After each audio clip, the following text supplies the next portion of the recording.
Tomorrow will be our worst nightmare come true. Orange Mussolini, Don the Khan from Queens, the Commander-in-Chief, will be sworn in as the 47th and stupidest President of the United States. Now, of course, he won't be sworn in outside because Trump didn't want to be embarrassed by the small crowd size. For the first time in modern presidential politics, Washington, D.C. hotel rooms were still available only days before the inauguration, and Trump knew the media was going to establish the low turnout. So like the true I'm going to take my ball and go home playground brat that he is, Trump moved the venue to indoors, screwing over thousands of his supporters who had already made plans to come to D.C. It's typical Trump. No interest in his supporters, only interested in what's good for him.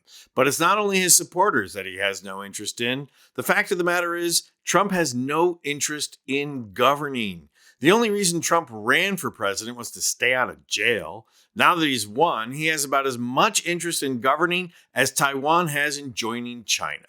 Now, don't get me wrong, he's always interested in wielding power and abusing it. He'll no doubt go after his enemies and sell out the country and get rich off of us, but that's about all he has interested in. I'm going to show video of what Trump has planned once he takes office, but first, you can be sure that it includes something to do with TikTok, the popular phone app that has gone dark. And why is it dark? Because a couple of years ago, Trump ranted about TikTok being a national security issue, which lit a fire under Republicans to pass a law banning it.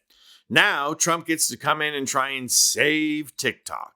So yes, Trump is pretty much the fireman who goes around starting fires just so he can put them out and be the hero. And it also doesn't mean that Trump is going to sit idly by and do nothing.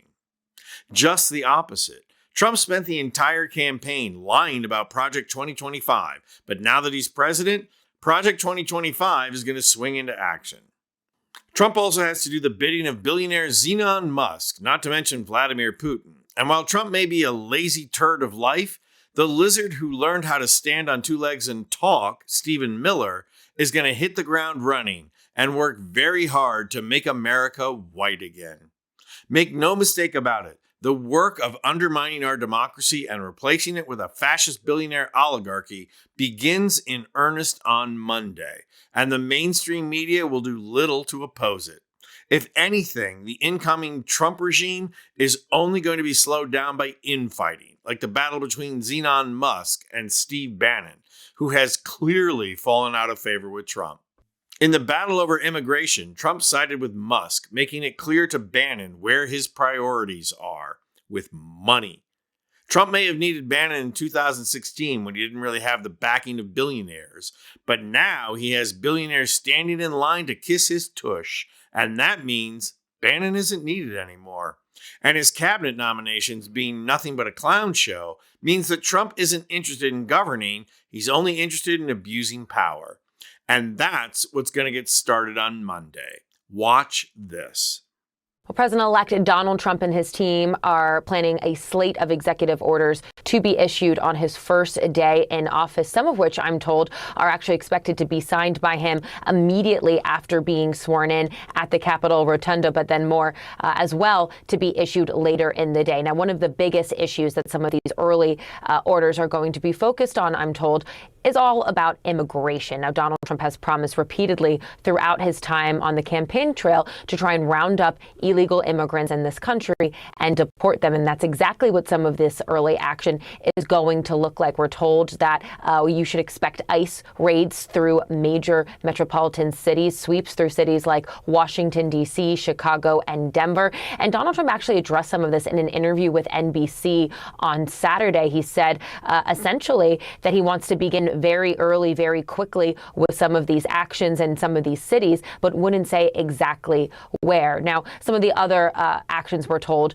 related to immigration as well as Donald Trump and his team are considering a national emergency declaration to try and free up some of the resources from the Pentagon to be sent to the southern border, as well as looking at different asylum restrictions and really rolling back some of what Joe Biden has done, some of which, of course, was him undoing what Donald Trump had done during his first time in office. Now, we did hear from one of Donald Trump's advisors on Saturday, speaking with CNN's Jessica Dean, really walking through some some of this action that is expected to be taken. Take a listen. When you go back to the campaign trail, what President Trump would talk about is that local law enforcement really knows where the criminal illegals are. And so partnering up with local law enforcement to make sure that we go and target the folks who are the really bad actors. We're talking the transnational gang members. We're talking the people that we know that are criminal illegals that are here in this country that, quite frankly, are a danger to society.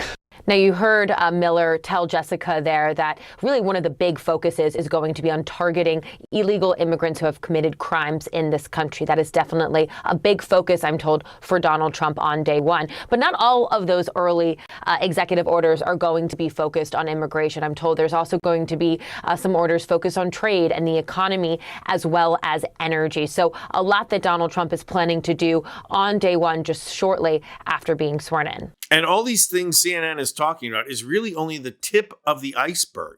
Remember Lizard Man Stephen Miller? He is already leading the charge to use the fire hose effect and flood the zone with so many outrageous and illegal actions that Democrats can't fight on all fronts. That's why Democrats have to be strategic about where they invest their resources, because we do have to oppose Trump with every action he tries to implement. But what Democrats also need to do is play their ace in the hole. That Trump is easily distracted, is an absolute sucker for flattery, and has an ego the size of New York. For example, prominent Democrats should let slip that if Trump were to end the Ukraine war by making Russia retreat to the original borders, he would be a shoo-in for the Nobel Peace Prize. Then just sit around and watch Trump turn on a dime and go against Putin. It would be a mistake to do nothing but oppose Trump when he is so easy to manipulate. In the first Trump administration, people sat around and fantasized that what Trump was doing was playing 3D chess. Now we know better. And because we do, it's time for Democrats to start playing 3D chess and put the little schoolboy in the corner where he belongs. I'm Anthony Vincent Gallo for Occupy Democrats.